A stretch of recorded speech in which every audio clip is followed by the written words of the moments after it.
L'histoire de la France commence avec Clovis, roi des Francs.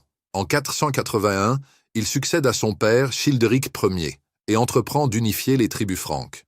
Sa conversion au christianisme en 496, sous l'influence de sa femme Clotilde, marque un tournant majeur. Il devient le premier roi chrétien des Francs et obtient ainsi le soutien de l'Église. Clovis étend ensuite son royaume, conquérant la Gaule jusqu'à Toulouse et Bordeaux.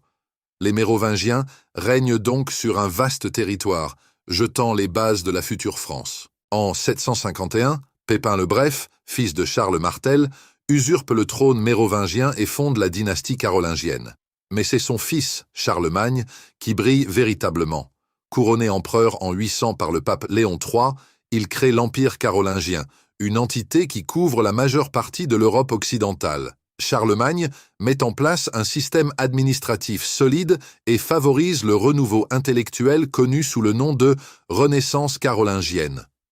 Après sa mort, en 814, ses héritiers divisent l'Empire par le traité de Verdun en 843, préfigurant la formation de la France et de l'Allemagne. En 987, Hugues Capet est élu roi, marquant le début de la dynastie capétienne. Son règne est caractérisé par un pouvoir limité, mais ses descendants travaillent à renforcer l'autorité royale. Philippe Auguste règne de 1180 à 1223. Il agrandit le royaume en annexant la Normandie et d'autres territoires. Louis IX ou Saint-Louis règne de 1226 à 1270, il consolide l'autorité royale et réforme la justice. Philippe IV le Bel règne de 1285 à 1314, il lutte contre l'Église et les Templiers et renforce davantage la centralisation. La guerre de Cent Ans, conflit entre les rois de France et d'Angleterre, éclate en 1337. Les Anglais remportent plusieurs victoires majeures, comme à Crécy en 1346 et Azincourt en 1415. La France se retrouve divisée et le roi Charles VI sombre dans la folie. Jeanne d'Arc émerge alors comme un symbole de résistance. En 1429, elle conduit Charles VII au sacre à Reims. Sa capture et son exécution en 1431 ne freinent pas le sursaut français. La victoire française à Castillon en 1453 met fin au conflit, affirmant la domination de Charles VII sur l'ensemble du territoire. La fin de la guerre de Cent Ans inaugure une période de renaissance culturelle. François Ier règne de 1515 à 1547. Il encourage les arts et la construction de châteaux comme Chambord et Fontainebleau.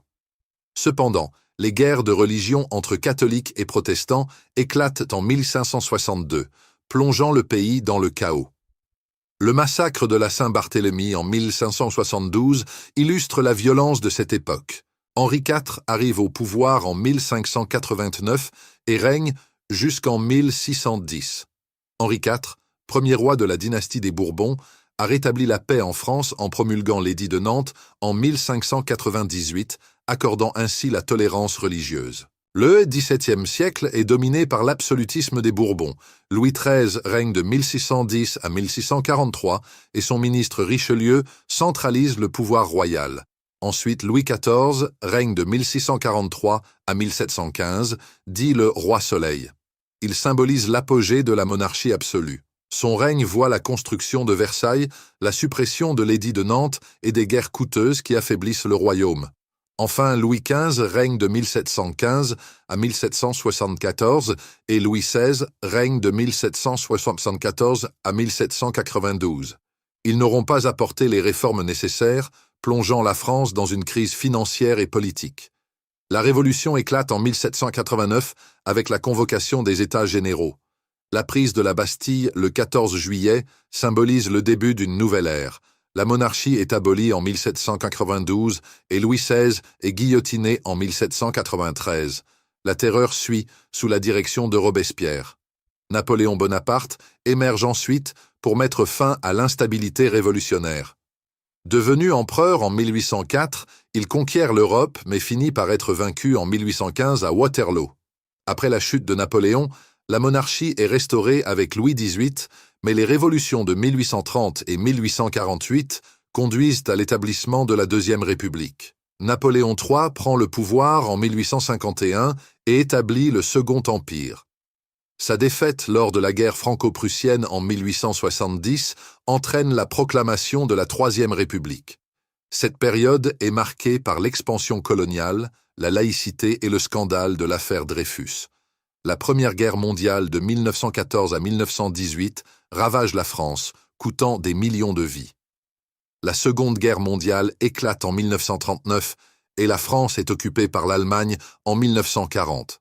Charles de Gaulle mène la résistance depuis Londres. Après la libération en 1944, la 4e République est fondée en 1946. Cependant, elle se montre incapable de gérer les conflits coloniaux en Indochine et en Algérie. En 1958, Charles de Gaulle revient au pouvoir et fonde la 5e République, dotée d'un exécutif fort. La décolonisation de l'Algérie en 1962 marque un tournant et de Gaulle modernise l'économie. François Mitterrand, élu en 1981, fut le premier président socialiste de la 5e République et marqua un tournant politique jusqu'à la fin de son mandat en 1995.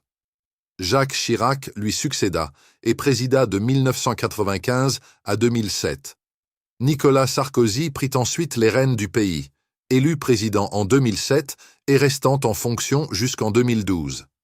François Hollande dirigea la France de 2012 à 2017. Depuis 2017, Emmanuel Macron est à la tête du pays et doit gérer de multiples défis, des crises économiques au mouvement des Gilets jaunes, sans oublier la pandémie de Covid-19.